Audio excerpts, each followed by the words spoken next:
You know what's worse than being laid off as a software engineer? Not being laid off as a software engineer. Let me explain. A couple of years ago, I was working as a Suite 2 at a Series D health tech startup in New York City. And I really enjoyed my time there. I had amazing coworkers, was working on cool projects, and I had a stellar performance review. But after a year of working there, I suddenly got laid off with the rest of my team. And at first, that was terrible.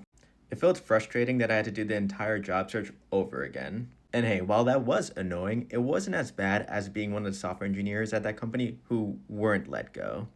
At that point, the company was a sinking ship. And because I got laid off, I got a ton of severance, which basically means I'm being paid to interview and find a job elsewhere. But for my coworkers who remained at that company because they weren't laid off, their lives were completely miserable. They basically had to take on double the workload for the same amount of pay. And spoiler alert, turns out they're on the chopping block next.